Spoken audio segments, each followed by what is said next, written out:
Biden. He had a back and forth with Fox News's White House reporter Peter Doocy, son of Steve Doocy from Fox and Friends. It was pretty tense, the lines of questioning, and Biden was visibly frustrated in this exchange. Let's take a listen. You know as well as I do that the former president made a deal with the Taliban that he would get all American forces out of Afghanistan by May 1.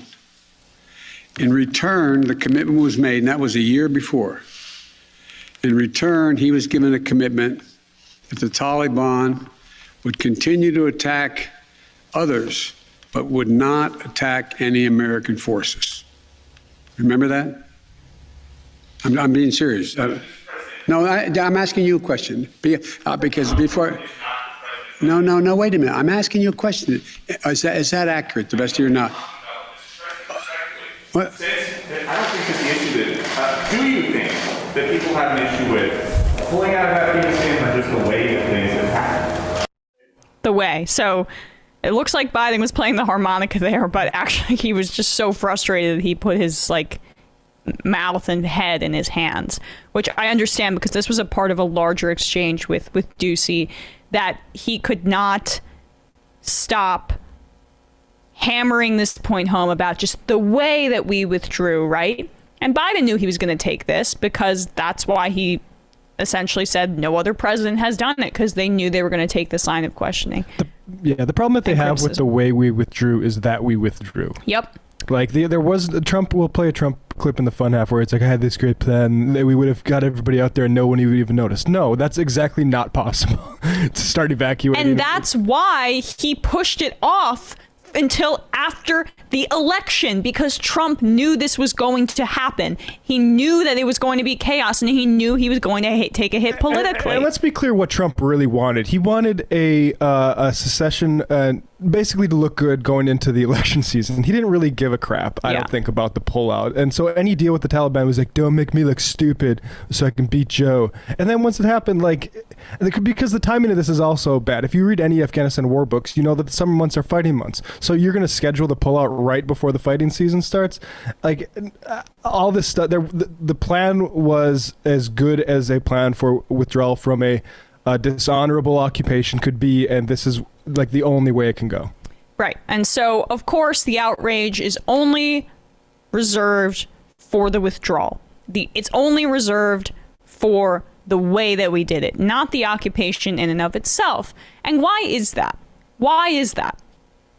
Why is it that a majority of Americans want to no longer be in Afghanistan, and yet Biden's approval on Afghanistan is now, I think, in between 20 and 30%?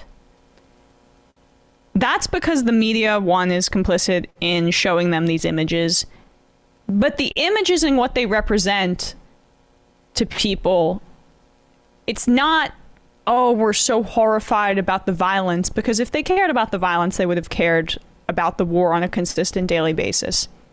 And they would care about the outcomes of these drone strikes and the violence and the chaos that we have sowed and caused. They care about America looking bad. They care about big, strong America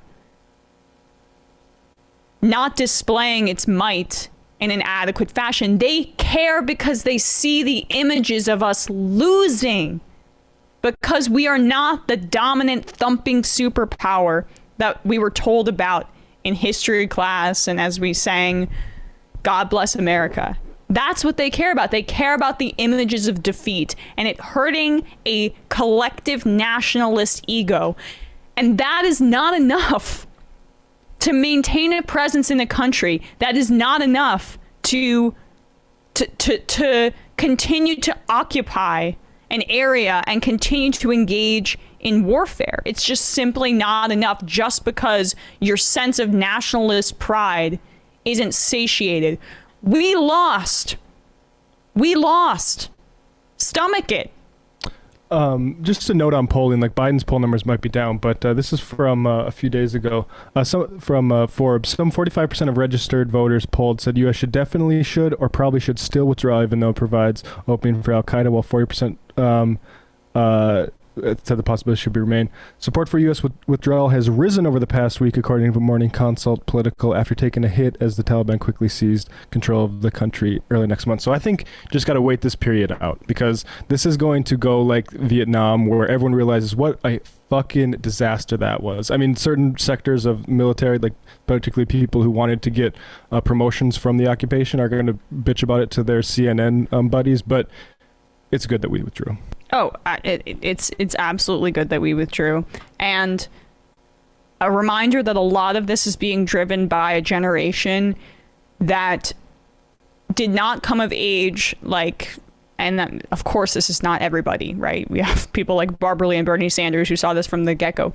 But there are a lot of people who did not grow up and see clear-eyed what the Iraq War and the War on Terror was and the war in Afghanistan was, right? And this is not going to be the discourse forever. We have a whole group of people coming up who understand the war on terror for what it really is, and anti-war, anti-imperialism, anti-interventionism as a fundamental position, as an idea subset, as a policy concept. It's not going to be treated with the derision and unseriousness that the powers that be currently treated as, because it can't be. And so that's the glimmer of hope at the end of this. Folks, there's more of what you've just saw where that came from. That's if you hit the subscribe and like button. Thank you. Really, thank you.